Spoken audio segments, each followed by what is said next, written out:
I'll give you my number, but I'm giving you one shot to give me something great.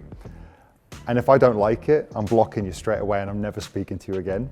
Dance music producers are kind of like that. You can literally give us like a scrap of vocal from a great artist and we'll just like loop half a second of it and make it sound like a whole song. Well, the best thing about the album is you've absolutely got a choice of whether you want to listen to it or not. So,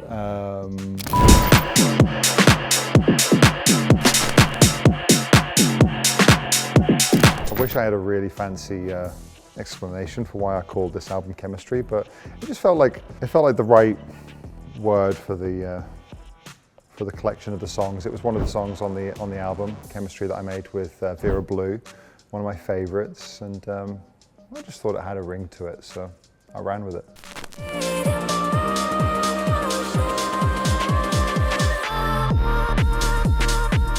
For like the last 7 or 8 years, I've been on a really good run with my songs and my tracks, and they've become really like effective in the clubs, and like, but also like increasingly more simple and less and less like melody involved in them. It works really well in clubs, but I just had a vision of what I could be doing instead, and so that was one of the missions that I had for the album. Was I really wanted to reconnect with the musicality that I often write but don't release. 'Cause in my head, we're already undressing. In my head, your hands are on my waist. Well, I got to work on that with Amber Mark. That was one of the songs that I didn't actually work in the studio with the artist. There's not that many of them. I got given the a cappella by a couple of the writers that worked on that vocal with Amber, and as soon as I heard it, it was an R&B track initially, and I kind of begged them. I was like, please give me that vocal. I got a vision for it, and you know, spoke to Amber, and she agreed and allowed me to mess around with my vision on it. And yeah, I just kind of, I mean, the vocals are bop. It's really fun, and yeah, just kind of like locked in on a groove and just sent it.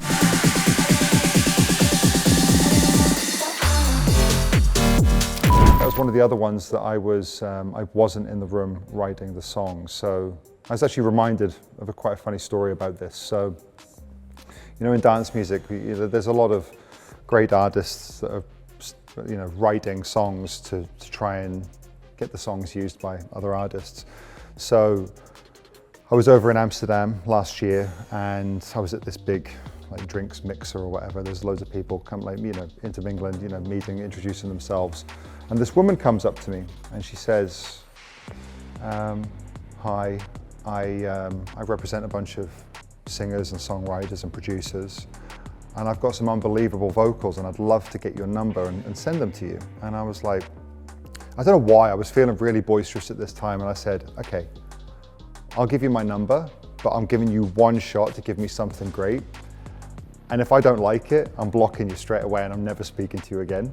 And we were just having a laugh, and she's like, okay, challenge accepted. And she sent me Savana. That was the a cappella she sent. I was like, okay, I've got an idea. And then I laid down the tracks. Pretty funny how I was really a cheeky piece of shit to this woman, and it worked out okay, and I didn't get punched.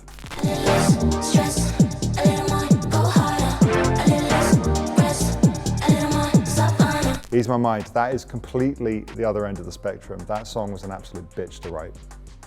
Am I allowed to swear? Fuck, shit, testing, okay, cool, we're good. No one's arrested me.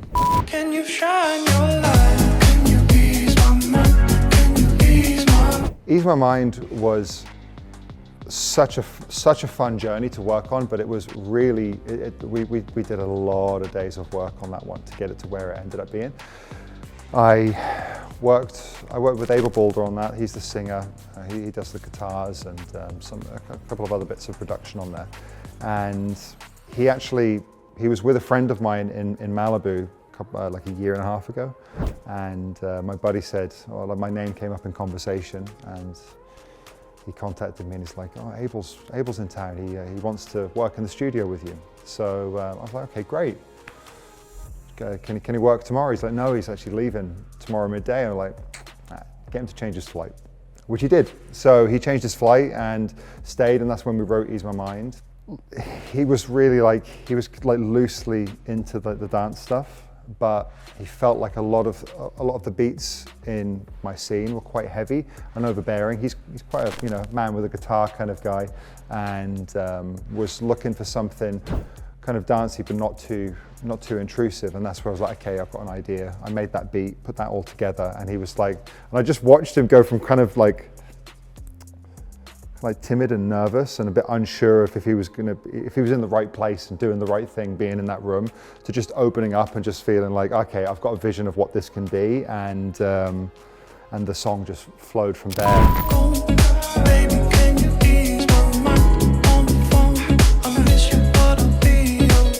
We got asked to play, me and Fisher got asked to do our back-to-back at Coachella.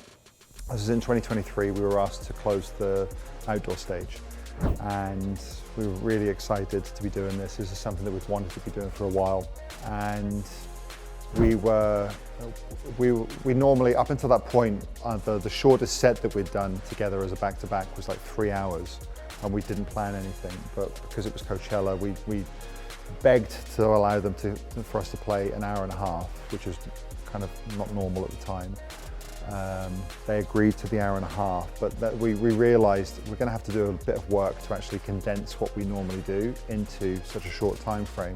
So we did a lot of work preparing the show for that, and we were working on some moments, and I'd heard of a version of the Gotye, the Gotye track, Somebody, that had been done by a kid called Sante Sansone. I don't wanna live that way, reading into every word you say. I really liked it, but it was sort of, it needed some work to kind of, to sound great on a big sound system. And so Fish and I, we contacted Sante and asked if he'd be open for us to work on the project, if he'd send us the project, and we could basically redo it. That's what we did. We redid it all, and we got the original stems from Gotye, and then we played it. We played it at Coachella. It was a massive moment in the show, and then we were approached by the label if we would be open to doing it as an official remix and get it all properly cleared. That's how it came about, but it was initially as a DJ tool and edit. And I wouldn't catch you hung up on somebody that you used to know. It's pretty relaxed. When I'm working in the studio, it's pretty relaxed. I'm always pretty goofy. You know, that's part of my character. I work with a lot of people. I probably, like, 50% of the time I'm working by myself, 50% of the time I'm working with musicians, other producers, singers, all sorts, depending on what I'm working on and what I'm trying to achieve. And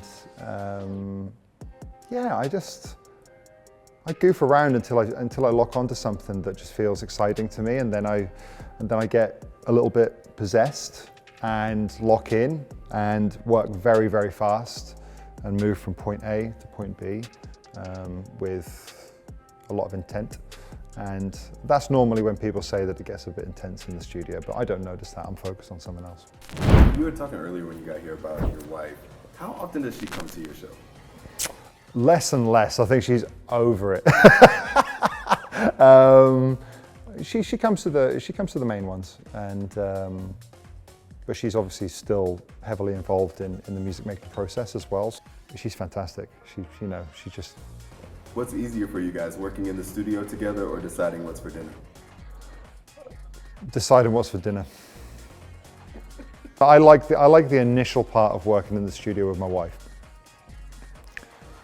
The initial part. It's in a healthy state currently.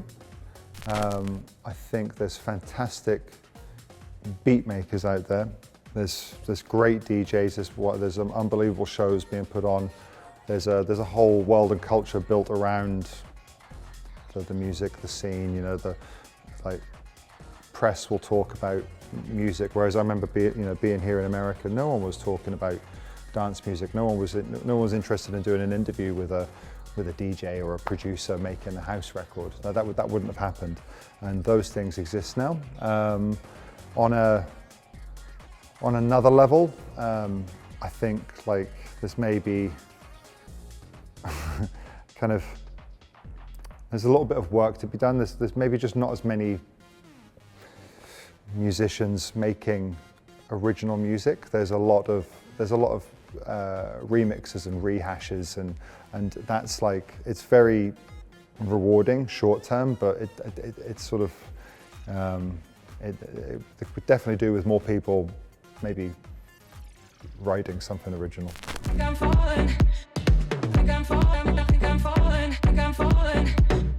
I got to work with Bonobo on the closing track of the album, on the track called Falling, and he's one of my favorite artists.